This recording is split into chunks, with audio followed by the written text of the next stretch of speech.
महकमे बिजली के एमएससीबी ऑफिस पर हंगामा करने व इंजीनियर के चेहरे पर कालिक पोतने के इल्जामात का सामना कर रहे नांदेड़ शहर के 53 नौजवानों को 11 साल बाद बड़ी राहत मिली। हुकूमत के फैसले पर आज अदालत ने इस मुकदमे को रद्द करने के अहकाम दिए।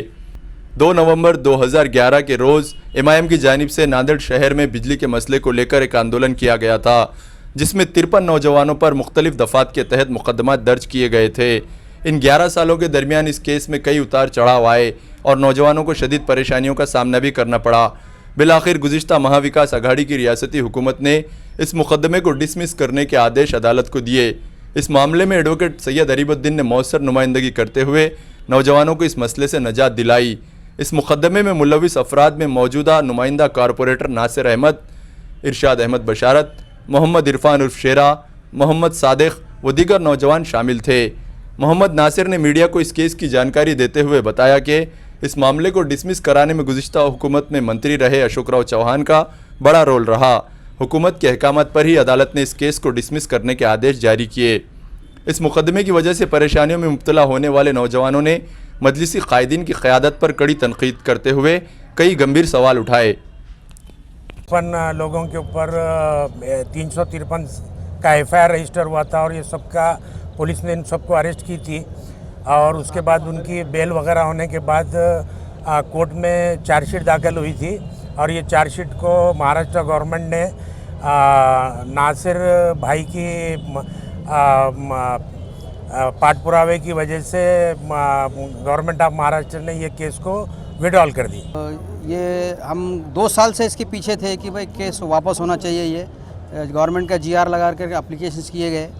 उसके बाद पिछले साल यानी 21 में गवर्नमेंट जो तत्कालीन कलेक्टर थे उन्होंने एक लेटर निकाला था कि भाई ये केस वापस ले और पैसे भर के दो बोल करके, लेकिन बदकिस्मती से वो हमारे पास उसका लेटर पहुंचा नहीं। यानी एप्लीकेशन हमने की थी लेकिन उसका जो रिस्पांस उन्होंने दूसरे किसी को दिया था लेटर का, तो इसलिए वो हम तक पहुंची नहीं, इसलिए वो केस वैसे रह गया था। लेकिन उसके बाद फिर गवर्नमेंट ने उनको वापस लेटर दिया कि ये केस हम वापस नहीं ले सकते बोलकर, फिर हमने उसको वापस पाठ पुरावा करके तत्कालीन कलेक्टर साहब विपिन ईटनकर सर के पास हमने एप्लीकेशन किया। उसके बाद अशोक राव चौहान साहब ने एक कवरिंग लेटर दिया कि भाई ये केस वापस होना चाहिए, ये पूरे उसमें तत्वों में बैठता है।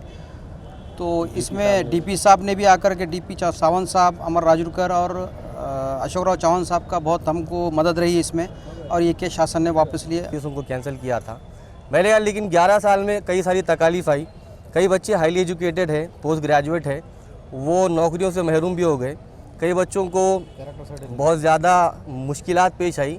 मैं भी जब स्कूल में जॉब के लिए गया था तो मुझे भी कैरेक्टर सर्टिफिकेट मांगा गया था और मेरे जब उस पर लिख कर आया कि मेरे पे केस है तो मुझे जॉब रिजेक्ट कर दी गई थी। मेरा अपना एक्सपीरियंस है। और पासपोर्ट कई बच्चों के रुक गए।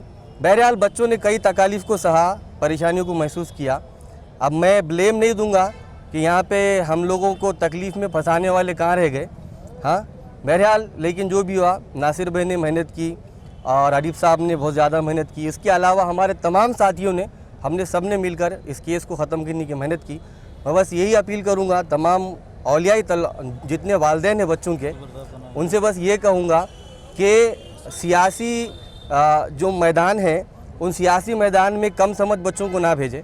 जिसको सियासी सूझबूझ है उन्हीं को सियासी पार्टियों में काम करने के लिए अलाउ करें, क्योंकि कम उम्र में बच्चे 17-18 साल के, इनके जोश को, जज्बातों को इस्तेमाल करके लोगों ने अपने महल तामीर कर लिए। लेकिन ये कम उम्र के जो बच्चे थे इनको बहुत सारी तकलीफ़ों का सामना करना पड़ा। मैं 2 दिन का दूल्हा था, दूसरी तीसरी जुमागी मेरी जेल में हुई थी। इसी तरह हमारे सादिक भाई भी दूसरे दिन के दूल्हे थे, तो 2 दूल्हे नहीं थे उसके अंदर। तो बस ये अपील करूंगा कि लोगों ने सियासी पार्टियों में अपने बच्चों को भेजने से पहले 100 मरतबा सोचना चाहिए। बस ये 353 का एमएसबी का मैटर था। बकरीद के टाइम पे जो लाइट बंद करे थे उन्होंने, हम वहाँ पर गए थे। हमें अल्लाह रसूल के वास्ते देकर कहा गया था कि पीछे भागना नहीं, तुम्हें अल्लाह रसूल का वास्ता। हम तो नहीं भागे, मगर आज हम 11 साल हो गए, आज मैटर ख़त्म हो गया। ना मजलिस का कोई लीडर आया ना कोई आए। जो मजलिस के ज़िम्मेदार थे उनके पास जो नोटिस आ गए थे उन्होंने मजलिसों पेपरों को दबा दिए। आज आरिफ भाई बिना पैसे लिए, 1 रुपया लिए सिवा उन्होंने हमारा काम करे। और हमें बाइज्जत बरी करे, जिसमें पेपर जो है नासिर भाई ने हर पेपर जो पेपर लग रहा है केस में, यहाँ तक कि बॉम्बे से पेपर लेके आए। और अल्लाह कौम से एक गुजारिश है मेरी सिर्फ कि अल्लाह रसूल के वास्ते लेके लोगों को जो गुमराह कर रहे हैं वो गुमराह बच्चे ना हों, ना जज्बात में जाते हुए सोच समझकर अपना काम करें। 53 लोगों ने कुर्बानी दी और भुगत रहे हम उसको। हमारी क्या क्या परेशानी हुई, हमारे एजुकेशन में परेशानी हुई, हमारे पासपोर्ट को परेशानी हुई, नौकरियों में परेशानी, कैरेक्टर सर्टिफिकेट में परेशानी हुई, कोई चीज़ का हमको हल नहीं हुआ। और कोई ये जो पार्टी की तरफ से हम जो गए थे वो पार्टी ने, मजलिस ने हमको कोई सपोर्ट नहीं किया, ना हमारा पार्ट बुरावा किया, ना पूछा। उन्होंने तो बोला कि हमको क्या करने का है, तुम्हारा सबसे देखो।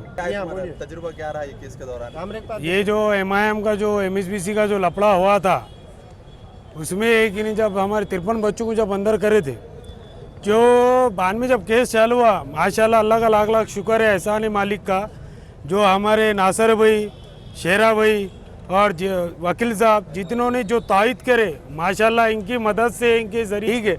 मगर मजलिस इत्तेहादुल मुस्लिमीन ने, जो MIM ने जो बड़े बड़े वादे और जो बड़े बड़े बातें किए थे कि 5 घंटे में हम आएंगे, जो भी परेशानी आएंगे हम आएंगे, हमको तायद करो हम आएंगे, बिल्कुल आएंगे इंशाल्लाह बोले थे उन्होंने। तो आज है कि नहीं, जो MIM के लोग, जो हमने जो परेशानी उठाए 11 साल से, हमको कहीं से भी MIM की तरफ से सपोर्ट नहीं मिला, ना वकील मिली, ना कुछ तायद हुई।